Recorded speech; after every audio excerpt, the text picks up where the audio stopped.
What is up, NASCAR Authentics fans? Holy God names, I'd never say that in a while. What's going on here? Well, I will say one thing. This is not going to be on a rant review because this is actually a diecast. I'm actually really happy that it got made on the gold mold with no blurry decals. I'm talking about the Wave 9 of NASCAR Authentics 2022. Probably one of the best waves that we're going to probably get in God knows how long. But today, it's going to be on a diecast that I'm just going to go ahead and just showcase you guys because I haven't reviewed it yet and everyone else has. But I was at this race last year, so it's pretty cool that I actually have this car. This is on Kyle Larson's 2022 Hendrick Chevrolet. Not Hendrick Cars, but yeah, Hendrick Chevrolet. Chevrolet Camaro ZL11 1LE Ford Hendrick Motorsports. As you guys can see right here, we got the nice Darlington throwback vibe going on with the next gen and the free sticker. I can't thank our good friends at Atlanta Racing for supplying us free stickers. That is going to go great with probably any kind of Chevrolet product or accessory that I have. And here is the diecast right here. Anybody who's familiar with this paint scheme, then you're in luck because it is a Tim Richmond throwback. Am I going to say what year or when this car ran?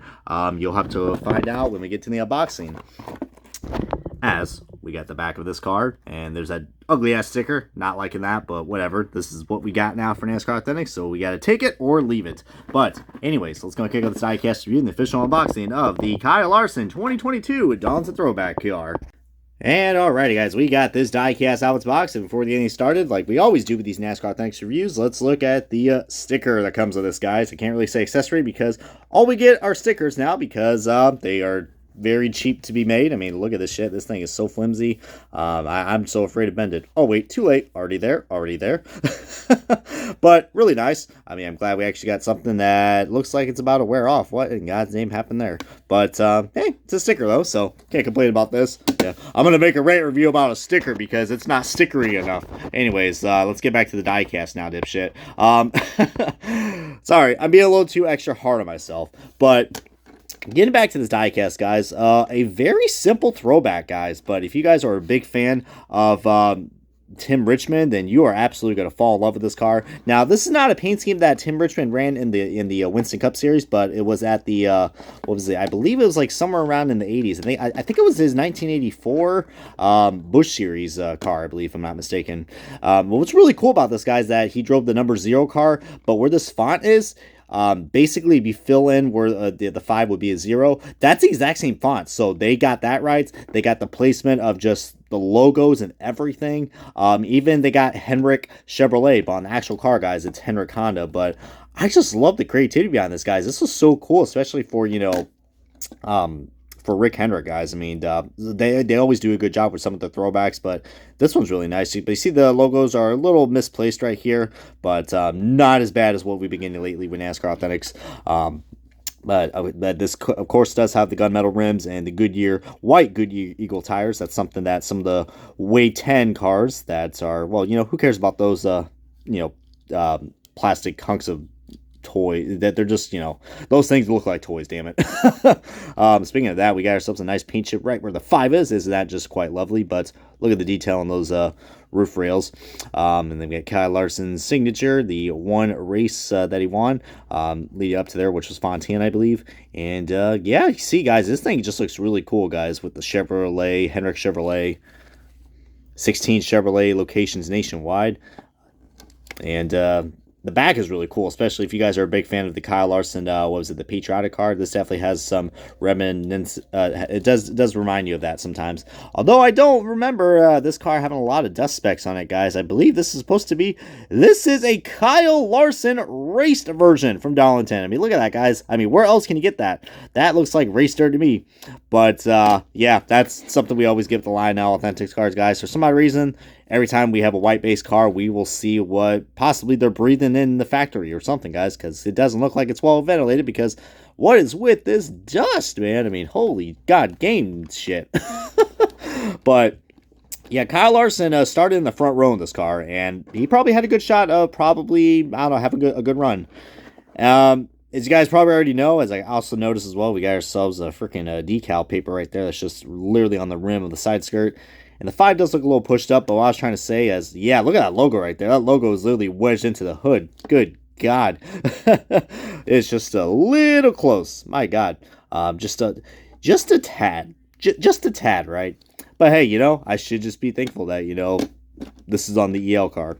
I mean, yeah. Sadly, I am no longer going to complain about horribly placed decals because we have got so much worse with NASCAR Authentics quality. This is probably the best I can ask because everything else has sucked. Anyways, enough of me telling my life story about what I think about NASCAR Authentics.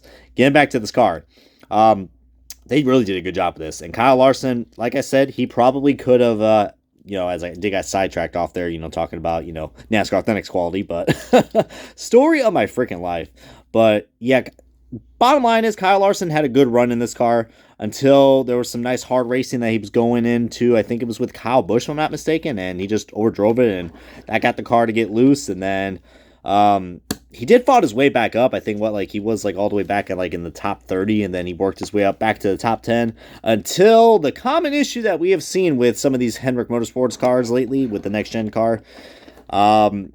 There must have been an engine or a transmission issue because he could not get this thing to get back to the track, guys. He just lost a lot of power. I don't know if it was because of just what happened with that incident or that spin he had, but definitely sucked. And Larson ended up finishing dead last at this race, which sucks because I definitely do think Kyle Larson is definitely due for a Donaldson win very soon. Could happen this week, who knows, or probably for the Southern 500 later on. But yeah, man, I mean, I was pretty fortunate to actually see this car in person, but just not the result I wanted to see, guys. I mean, I was able to actually see a Kyle Larson win later in the year when he came to Homestead. But now, enough of me talking about that. Let's talk about a diecast that I still have not reviewed on this channel, as we're going to be doing the side-by-side comparison of the Hendrick cars from the previous year, which was Kyle Larson's dirt modifier, or one of his sprint cars when he drove very early on. I'm not really quite entirely sure what the hell happened to the front end. It looks like someone got just shot it with a red paintball or something. But thought I would give that a nice little shout because I still have yet to review this car because it's sold out very quickly, and I'm like, shit. But now I have it, and I kind of forgot about it, so we're getting a nice little spotlight on this Kyle Larson car from 2021. Really cool. But god dang, dude, guys. I mean, you can never go wrong with the Tim Richmond throwback, guys. I mean, especially since this guy did won the Southern 500, I think, in 80... I think it was 86, if I'm not mistaken. But yeah, I mean, I even loved Kyle Larson. I think he even had the stash, or and he had the correct uniform and everything. So really love what Hendrick Motorsports has been doing. As I was talking gibberish for a second, not English. God, I think I'm just my mind is just so my mind is just blown away of just how accurately produced this diecast is, guys. In terms of what the real car is. So really nice. This is how you do throwbacks, man. So Hendrick Motorsports, you guys did a good job, and heck, you even represented your brand in a very unique way. So what more can I say about it, guys? Definitely a diecast that we're picking up, especially if you guys are on a budget with the NASCAR Authentics diecast. Definitely a must get for sure. It's a lot better than the William Byron throwback in terms of quality, but and I believe you guys also had the blurry decals with the Kyle Larson Hendrick cars from Wave 3 or 4. So you guys finally got yourselves a diecast, a Kyle Larson diecast that's actually worth getting good quality, not the car you also get from Wave 10, which is on the PTC mold. So, and anyways, enough of me talk about that, guys, but you guys love me when I talk about stuff like that. But appreciate you guys continue to support this channel, guys, as this is going to wrap up the next-gen diecast review, the throwback version of Kyle Larson's 2022 Hendrick Chevrolet Camaro ZL1 1LE 400 Motorsports. Comment, like, subscribe, and I didn't realize this thing looks like a Barbasol shaving cream can, so might have to go to Walmart go buy me some. So see you guys next time on another next gen review, and yeah, happy hunting, y'all.